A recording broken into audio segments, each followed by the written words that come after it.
വിജയനഗര സാമ്രാജ്യത്തിൽ മോഷണവും കൊള്ളയും അതിരുകടന്നുപോയ സമയത്ത് മഹാരാജാവ് വല്ലാതെ അസ്വസ്ഥനായി. ഇതില്ലാതാക്കാൻ ഓരോരുത്തരും ഓരോ അഭിപ്രായം പറഞ്ഞു. ഒടുവിൽ രാജമന്ത്രി പറഞ്ഞതനുസരിച്ച് ഹിമാലയ പർവ്വതത്തിൽ തപസ് ചെയ്ത ശേഷം അപ്പോൾ വിജയനഗരത്തിൽ എത്തിച്ചേർന്നിട്ടുള്ള ദുർമാനന്ദ മഹർഷിയെ സന്ദർശിക്കുവാൻ മഹാരാജാവ് തീരുമാനിച്ചു. മഹാരാജാവ് തന്റെ പരിവാര സമേതം മഹർഷിയുടെ ആശ്രമത്തിലേക്ക് പുറപ്പെട്ടു.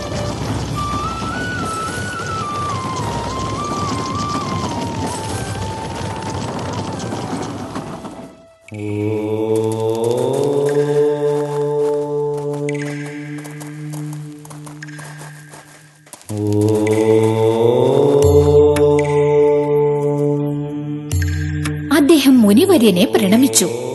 മുനിവര്യൻ മഹാരാജാവിന്റെ കണ്ണുകളിലേക്ക് അല്പനേരം ഉറ്റുനോക്കിയിട്ട്, രാജൻ, ശരിയായ സമയത്താണ് എന്റെ പക്കലെത്തിയിരിക്കുന്നത്. വൈകിപ്പോയിരുന്നെങ്കിൽ അങ്ങയുടെ സാമ്രാജ്യം നശിച്ചേനെ. ഋഷിവര്യ, നാം ഇതിനെന്താണ് ചെയ്യേണ്ടത്? അതാ ആ ഗുഹയിൽ നിന്ന് ഈശ്വരൻ അങ്ങയ്ക്ക് മറുപടി നൽകും. കേട്ടുകൊള്ളൂ.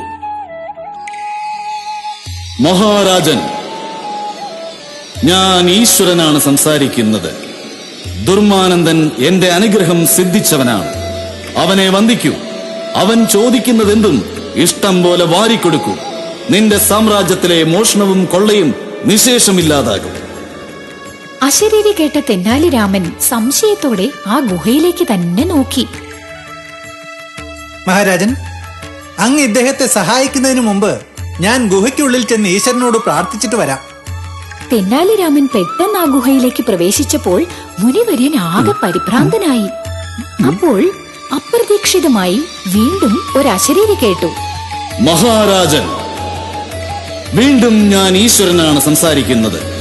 അങ്ങയുടെ സമീപം ഇരിക്കുന്ന ആ ദുർമാനന്ദൻ ഒരു കള്ളസന്യാസിയാണ്. അവൻ അങ്ങയെ കബളിപ്പിക്കാൻ ശ്രമിക്കുകയാണ്. അവനെ വിശ്വസിക്കരുത്.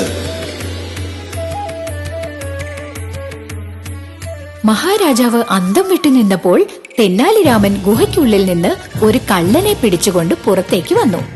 മഹാരാജൻ, ഈ ഗുഹയ്ക്കുള്ളിൽ നിന്ന് അശരീരി പോലെ സംസാരിച്ചത് ഇവനാണ്. ഉള്ളിൽ കയറി ഇവന് ഞാൻ കൈയോടെ പിടികൂടി. ഇവനെ കൊണ്ട് തന്നെ രണ്ടാമത്തെ അശരീരിയും പറയിപ്പിച്ചു. അതെയോ? ആരെവിടെ? സന്യാസിയുടെ വേഷത്തിൽ വന്ന നീ ആരാണ്? സത്യം പറഞ്ഞില്ലെങ്കിൽ ശിരച്ഛേദം ചെയ്യുന്നതാണ്. മഹാരാജൻ, എന്നോട് ക്ഷമിക്കണം. ഞാൻ പണത്തിന് ആഗ്രഹിച്ചിട്ടാണ് ഇങ്ങനെ ചെയ്തത്. ആരെവിടെ? ഈ ദ്രോഹികളെ ഉടനെ തടവിലാക്കൂ. തെന്നാലി, താങ്കളുടെ ബുദ്ധി സാമർത്ഥ്യത്തെ ഞാൻ പ്രശംസിക്കുന്നു. ഇതെന്റെ പാരിതോഷികമാണ്.